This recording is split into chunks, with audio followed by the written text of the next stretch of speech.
Hi, in this quick tip we're going to be thinking about composing or improvising an answering phrase. Now what do I mean by this? Well, obviously music is organised in what we call phrases or musical sentences if you like, and people who write their own music or improvise their own music often find they've got some great ideas going, but actually it doesn't terribly work because they haven't got a sense of phrase about it. So sometimes you want a phrase that's 4 bars long or maybe 2 bars long, maybe 8 bars long. Those are the kind of normal arrangements. And sometimes you may want not to have the whole piece going in single phrases, but to think about pairs of phrases, and this is what we're talking about now. So the idea that one phrase kind of poses a musical question, if you like, and the next phrase gives you a kind of answer to it. So a questioning and answering phrase, or what's sometimes called a call and response. So the first one is making a call, the second one responds to it. Or if you want some posh words, antecedent and consequent phrases. So one coming before the other, obviously, and the second one being some kind of consequence of what's come before. So whether you're composing or improvising, quite useful to think about how to think about phrases, not just as single events, but sometimes to think of phrases in pairs. So I've got a very simple example up here on the board, and as you can see I've written a 2-bar phrase in the key of G major. Now let's have a listen to this phrase before we do anything else.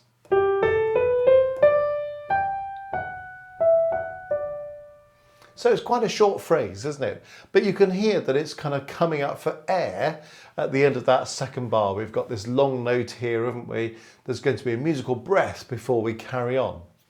You can see that in the key of G major, I've started on G, the tonic or the key note or the first note of the scale, whatever you like to call it, and I've moved to the 5th note of the scale, or what we sometimes call the dominant note.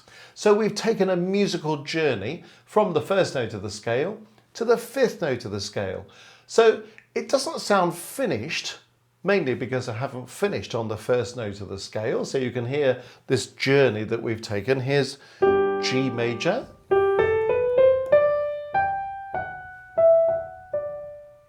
end of a phrase, but it's sort of a bit in mid-air, isn't it? So the next phrase is kind of inviting us to write something that fits with this, but gives some kind of answer to it. Now, how are we going to go about this? Well, one thing we need to think about is whether we can use some of the same material, because if we do something that's completely different from these first 2 bars, then it won't feel like an answering phrase, it will just feel like another separate phrase. This one started on the 1st note of the scale, the tonic, it's gone to the 5th note, the dominant. Maybe the answer in the next phrase is to finish on the tonic. So you don't always want to compose this sort of A to Z, because if we're starting here and we're going there, well, maybe the second phrase ought to come back here and then it will sound complete, and then we'll have some sense of this answering that. After that, we need some ideas that belong to this, but we don't just want to copy the first phrase, or maybe just copy those notes starting at a different pitch or something. We want to have something that belongs to it, but also has a little bit of independence. So how about this for a start off? What I'm going to do is I'm going to use that group of the 4 quavers that we had at the beginning of the first phrase, and starting on a different note, in this case E, which is 1 above the D we finished on. Do you see what I've done there? We had 4 notes climbing up a scale, and now I've got 4 notes climbing down a scale, and we could take that maybe a notch further. So you see this idea belongs to this idea, but we've turned the notes upside down. And then I'm doing my best to sort of track some of the rhythm. So maybe this bar here, I could use the rhythm of the first bar, but you can see we've got something that belongs to that. This rhythm identifies with that rhythm. This idea of coming down the scale is an interesting reflection of this going up the scale. But now I don't want to do exactly the same rhythm, otherwise it's going to be a bit predictable. So I could just change the rhythm even mildly. So how about we do something like have 4 quavers here instead of a crotchet and 2 quavers. It's not a big change, is it? But it's just enough to make a little bit of a difference. So I've now got this. So what I've just written is this.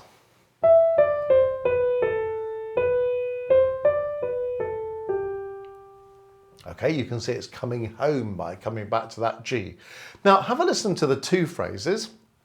Hear how this one belongs to that, but is different. We're coming down instead of going up. We've got 4 quavers instead of crotchet, 2 quavers. We've gone from the 1st note to the 5th note. We've started on the 6th note and we've come back to the 1st note. Okay, see how you think this works as an answering phrase.